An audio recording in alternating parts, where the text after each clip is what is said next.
Welcome to Understand All. I'm your host, Aslakir Gerleaf, and today we're embarking on a fascinating journey back in time to explore one of the most intriguing financial events in history, the South Sea Bubble. So sit back, relax, and let's dive into this captivating tale of speculation, greed, and ultimately, disaster. Picture this. It's the early 18th century in England. The economy is in a precarious state, weighed down by a staggering national debt of around $10 million. According to historian Helen J. Paul in her book, The South Sea Bubble, An Economic History of Its Origins and Consequences, the government is desperate for a solution, and that's where the South Sea Company enters the scene. Now, imagine you're an investor in 1720. You hear whispers of this company with a grandiose plan to consolidate the national debt and offer shareholders a piece of the action in the booming South American trade market. It sounds like a dream come true, right?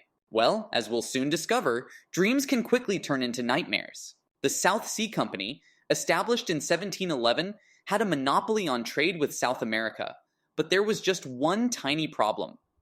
The region was controlled by Spain, making the company's prospects about as promising as a chocolate teapot. Yet, this didn't stop the company from spinning a tale of riches and opportunity that would make even the most seasoned storyteller blush. As the company began its debt-for-equity swap scheme, the hype machine kicked into high gear. Investors were promised astronomical returns, with dividends projected at a whopping 6 to 8% per annum, according to Helen J. Paul. It was like a financial fairy tale, and everyone wanted a piece of the action. The marketing and propaganda surrounding the South Sea Company were nothing short of extraordinary. Pamphlets and advertisements painted a picture of wealth beyond imagination, luring in investors from all walks of life. It was like an 18th century version of a viral social media campaign, and FOMO, fear of missing out, was in full effect. As the frenzy grew, so did the absurdity of the investments. Alongside the South Sea Company, a host of other speculative ventures popped up, each more ridiculous than the last.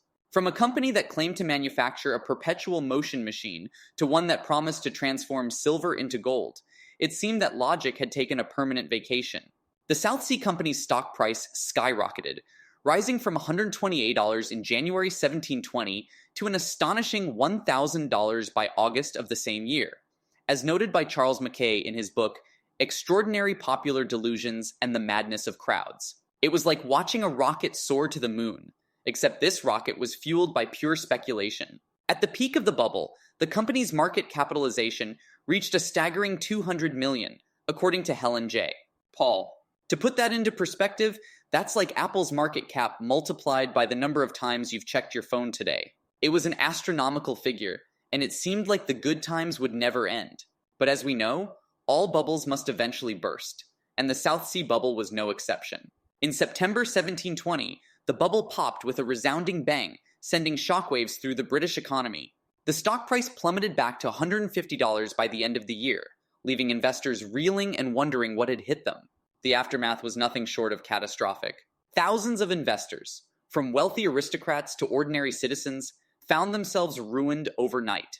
Estimates suggest that total losses amounted to around $20 million, a sum that would make even Jeff Bezos wince. The government scrambled to contain the fallout, launching inquiries and pointing fingers. It was like a high-stakes game of, who can we blame? With directors of the South Sea Company finding themselves in the hot seat. Some faced arrest and had their assets confiscated, while others managed to escape relatively unscathed. But the impact of the South Sea Bubble extended far beyond the immediate aftermath. It exposed the need for stricter financial regulations and sparked a shift in public perception of speculative investments. The bubble became a cautionary tale, a reminder of the dangers of unbridled greed and the importance of due diligence. In the centuries that followed, the South Sea Bubble has been studied and dissected by economists, historians, and anyone with a morbid fascination for financial disasters. It's like the Titanic of the financial world, a tragic event that continues to captivate and educate. So, what can we learn from the South Sea Bubble? Well, for starters, if something sounds too good to be true, it probably is. It's a lesson that rings true today, whether we're talking about cryptocurrency or the latest get-rich-quick scheme. But more importantly, the South Sea Bubble teaches us about the power of human psychology in driving financial markets. It's a reminder that fear, greed, and herd mentality can lead us astray, causing us to make irrational decisions that we later regret. As we navigate the complex world of modern finance, it's essential to keep these lessons in mind. We must approach investments with a critical eye, do our own research, and resist the temptation to follow the crowd blindly. After all, those who fail to learn from history are doomed to repeat it. And so, as we conclude our journey through the fascinating tale of the South Sea bubble, I leave you with this thought. In a world where bubbles come and go, the key to success lies in staying grounded, informed, and always questioning the hype.